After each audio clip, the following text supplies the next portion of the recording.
Iron Man is back, and this time he's facing off against AIM, who are kidnapping genius scientists all over the globe. But for what purpose? Also, can Iron Man figure out exactly what AIM is actually planning? Before we dive in, thanks to everyone who clicked this video. Hope you guys enjoy the story this time. Without further ado, let's leap in. The story begins in a closed room. The situation is very similar to when Iron Man was once held captive in a cave. Specifically, there's one person being held there, and he's building an armor. Is this Tony Stark or not? But looking at what he's doing, it seems he's as brilliant as Tony. At the end of the panel, the armor looks ready. And finally, we see it. This really looks just like Iron Man.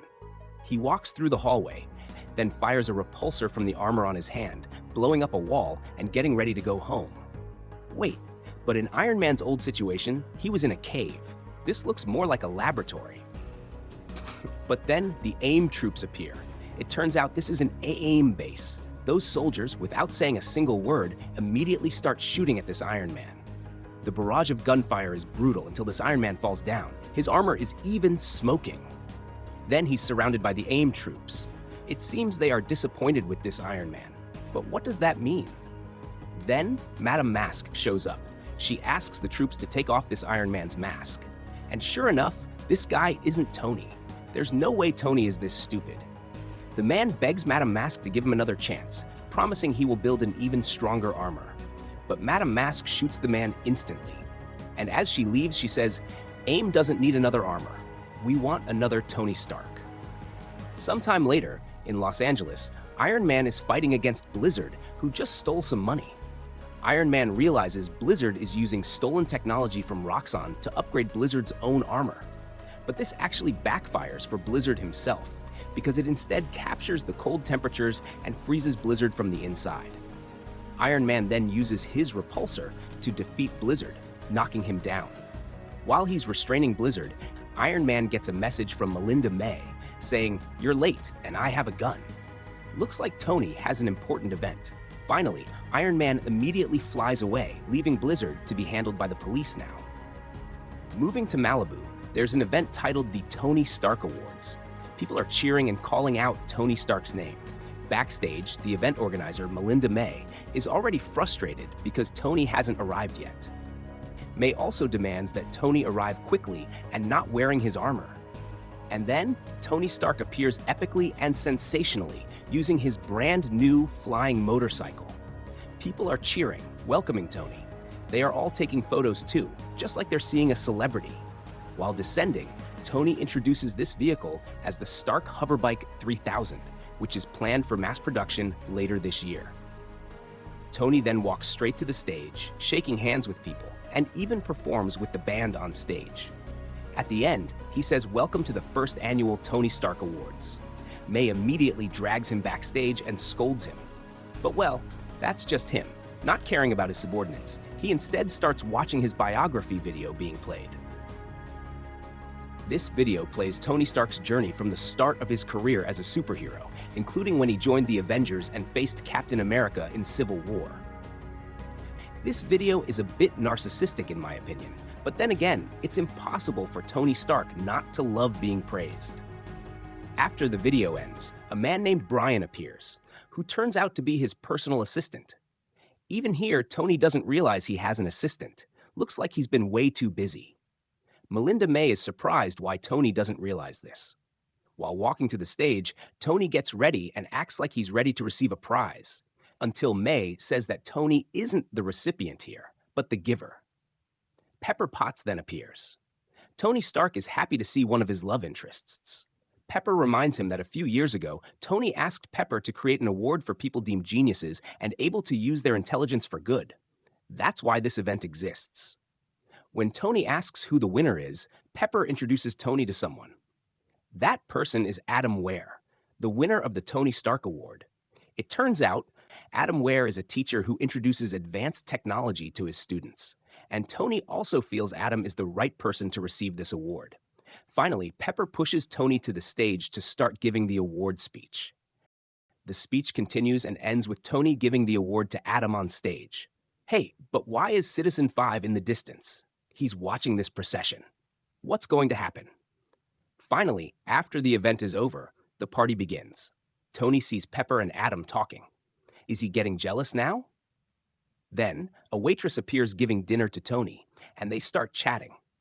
This waitress's name is Luna Lucia, and they begin flirting with each other. But in the middle of this moment that's getting intimate, suddenly the sound of a gunshot rings out. It turns out this party is being attacked by AIM, including Madame Mask, who has arrived. In fact, Madame Mask takes Pepper Potts hostage. Tony starts getting angry, but remember how May said Tony wasn't allowed to bring his armor? So it seems like he can't do anything at all. Then, Mask takes Pepper away. Mask and the AIM members escape with Pepper by car. Tony immediately rides his hoverbike and chases after them. This is the cool part. That vehicle transforms into his armor, and Mask realizes that she is about to be pursued. Tony finally transforms into Iron Man and chases the AIM troops at high speed. Inside the AIM car, Pepper also puts up a fight. And after successfully breaking free, Pepper prepares to jump, exactly when Iron Man starts firing at the AIM car. And finally, Pepper jumps in the middle of the car explosion. Iron Man immediately catches Pepper, saving her. But what exactly is AIM doing? Iron Man tries to ask Mask what AIM actually wants. But then the AIM troops and Mask release a green-colored smoke. Huh? What does this mean? Then those AIM members along with their car explode. Wait, did Mask just commit suicide? But don't worry, it turns out what actually happened is they weren't the real AIM. They were actually life model decoys, or LMDs, resembling AIM. But then, Melinda May informs Iron Man that what's actually happening is those LMDs earlier were just a distraction to keep Iron Man away from the location. Because their real goal was... Adam where? Their goal was to take Adam. While Iron Man was busy saving Pepper, they kidnapped Adam. Right now, they are bringing Adam under the sewers and sitting him down in a chair. Adam tries to plead, but AIM seemingly already knows what they are after. They cover Adam's head with a bag. Sometime later, Pepper and Melinda board a helicopter heading to the desert in the New Mexico area.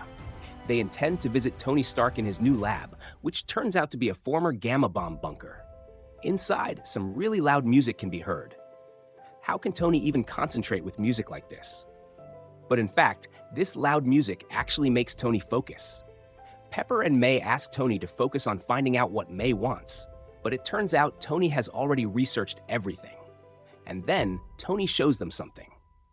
Tony informs them that it turns out the AIM attacks didn't just happen at the party, but at 11 different locations all over the world at the exact same time. The targets, people who were supposed to be the recipients of the Tony Stark Award.